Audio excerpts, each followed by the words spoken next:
And we're back. Today I'm working on my grandpa's 1962 Honda C110 restoration. If you're just joining me, this is a 1962 Honda C110. Well, parts of it.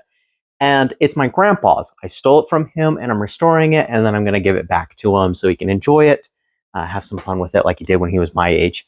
Now, the thing I am working on specifically is these bushings that are supposed to go in here. Now, it had this little metal bushing in it, held in with, I don't know if it was some plastic base or something or whatever. I don't know. I just don't know. But what I did is I had to burn this out once upon a time. The metal bit popped out. And now I have to replace that. This is a super rare bike, and so I can't just like hop on eBay or forums or anything to find a used bushing for it. So my idea is to 3D print a bushing, and that's what I've done. I have 3D printed a replacement bushing, not just for there, but also I've got a little bushing cap thing. This is up towards the fuel tank. A little bit of a spoiler for what's to come. Boop. Look at that. Fits like a glove. For you 3D printing guys out there that I know are going to ask, printed out of ASA. And I know somebody's already screaming at their screen right now at me for one reason or another. Sue me. I did ASA. Okay, it's got a decently high heat resistance, and that's kind of the only thing I'm looking for. As far as actual like cushion, it's not rubbery. This is an actual rubber bushing, I don't know, spacer thing that I bought. I was actually originally trying to use this for that lower control, the swing arm, and I just didn't love it. It wasn't quite the right size. It would have had to drill out the hole anyways. It's squishy, which is whatever, you know. It's a motorcycle that has like 1 horsepower. I'm not worried about it being super impact rated and really cushy and all that. Rather than this, and that would have kind of worked. It did slide in there, but rather than that, I've created this. Printed it at a slight slant, 100% infill. It looks a little messy. I promise it's actually smoother than it looks on the camera. But this actually slides right in there pretty much perfectly.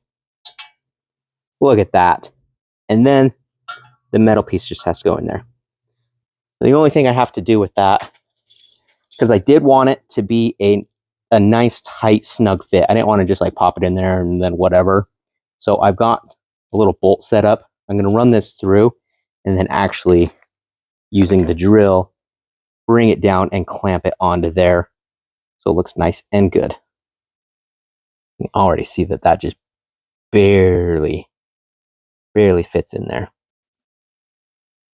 Go.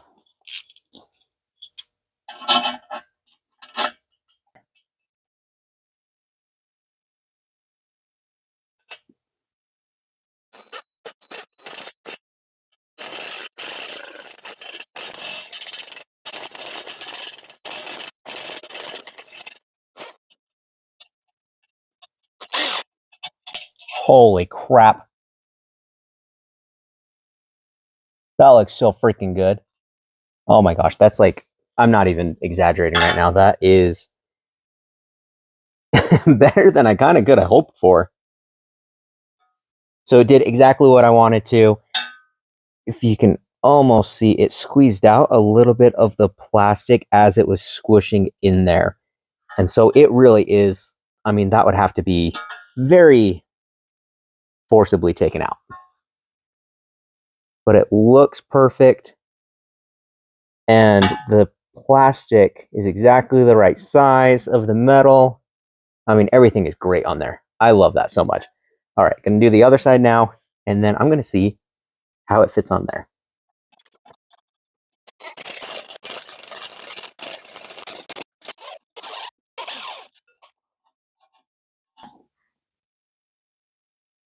Same thing.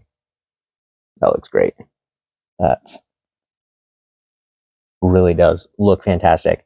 Now, I'm sure you saw that the plastic was spinning a little bit. That's with full-on impact, like It probably would have spun with a traditional bushing as well. So I'm not worried about that at all. But now I'm going to see how it fits on there. Got the motorcycle up right here. Got the giant bolt that goes through everything. And this should just nice and carefully just slide over there. And it is perfectly snug. Love that. This is not the final time that this is going to go on, because I would like to actually take all of the hardware and either replace it, which some of it does need replaced. Some of it is pretty gnarly on how worn out it is, either rusted or bent or, you know, stripped in some way or another. Check that out. Or I'd like to maybe zinc plate some parts. So anyway, ultimately it is not going to be the last time that these go on here. I also might get some better looking hardware too, because this is actually the bolt that's supposed to go on there, and it's just not pretty. And I'm like, well, why not get something that looks nicer, right? That's I think pretty much where that's supposed to be. And then these will go back here. I mentioned these earlier, little top hat looking things. They are to go right here. The other one goes on the other side. And then the gas can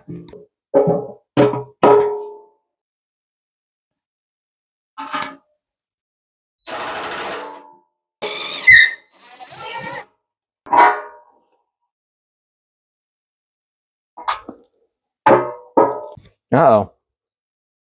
These are the ones that I was actually the least worried about. Now they're kind of giving me some uh-oh. Even more uh-oh. Oh, it's still in there.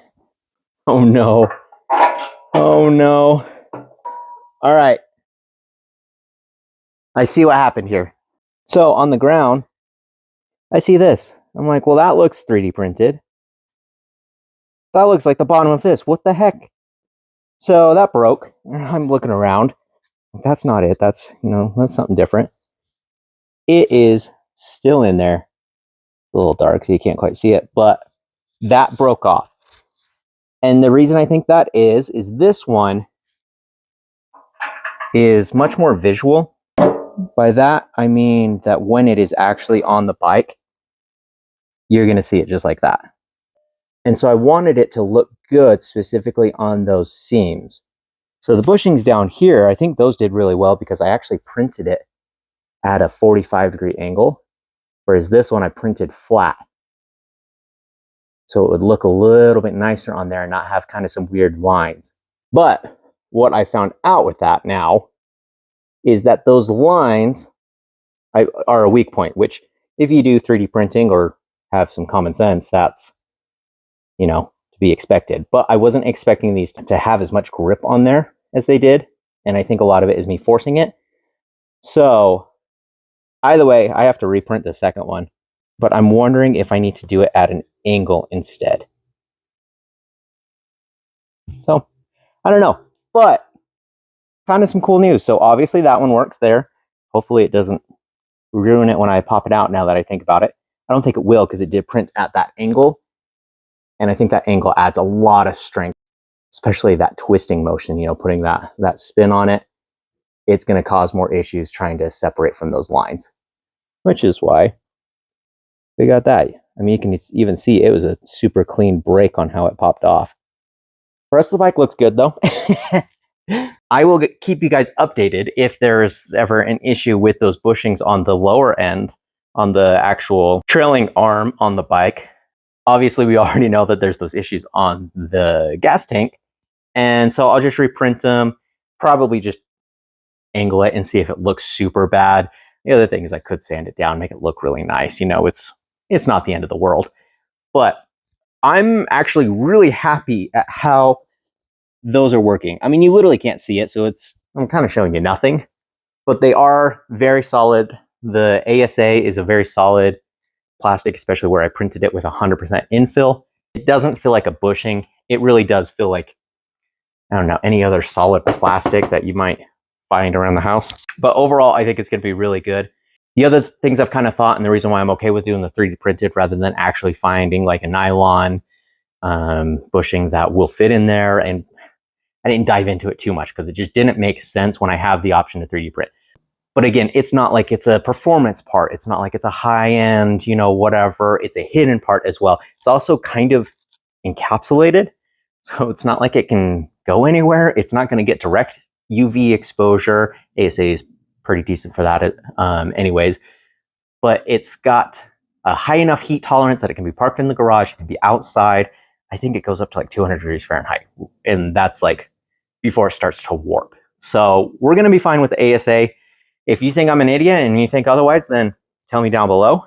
But I'm going to roll with it. I'm going to reprint those ones for the gas. And yeah, I think the next step, I don't know.